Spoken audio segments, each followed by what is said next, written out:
take ownership. Take extreme ownership. Don't make excuses. Don't blame any other person or any other thing. Get control of your ego.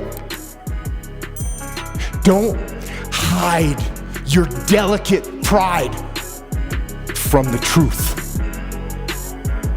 Take ownership of everything in your world, the good and the bad.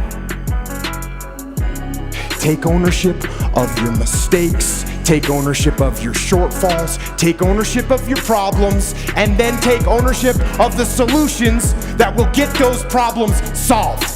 When that alarm clock goes off, there's at least 50% of the time where you just, that soft little pillow is just caressing your head and you want to stay there. And it takes discipline to go, nope, I'm gonna get up out of this bed and I'm gonna do what I'm supposed to do. And you gotta look, okay, what is the long-term goal that I'm looking at? What am I really trying to get done in the long term? And you say, oh, you know what? I'm actually waking up today early so I can be ahead of the curve, so I can sell more of these widgets or whatever, so that I can buy a house. And you know what? Today matters. Today matters. This decision that I'm making right now is that first step. It's me taking one stroke, swimming in the right direction, heading towards the shore. And if I don't take this, I'm not making any progress. Lead yourself and your team and the people in your life. Lead them all to victory.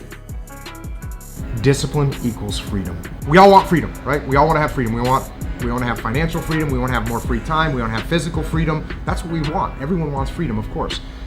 But if you want to have freedom in your life, the way to get to freedom is through discipline.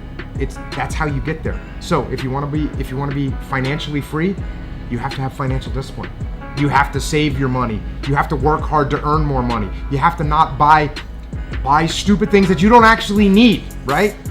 You need to save that money and invest it properly. All that takes discipline. And if you have that kind of discipline, you'll end up with more freedom. I work out twice before everyone wakes up.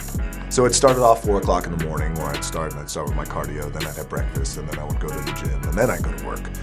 You guys that are just getting started, you're not gonna start right here. You're gonna start down there, okay? Probably in another city, another town. I grew up in Lake Charles, Louisiana, no money, raised by a single mother. I was in debt at 25 years old.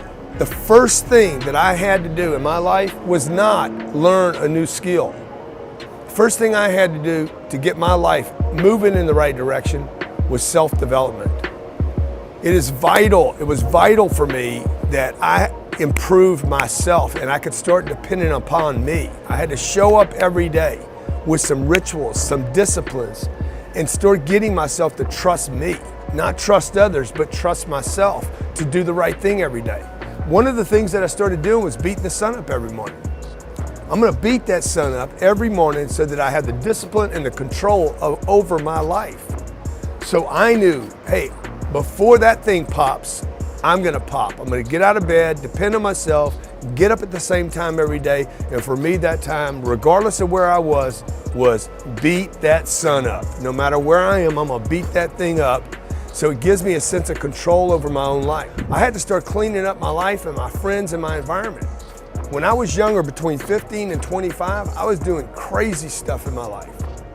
Wasting my weekends. I have the saying, weekends are for the weak. I was drinking, fooling around with a bunch of bad things, bad people, making poor choices. At 25 years old, I cleaned it all up. Quit going to those places, quit using those things, quit hanging out with people that did not have ethics and discipline in their life, that weren't committed to the same things that I was.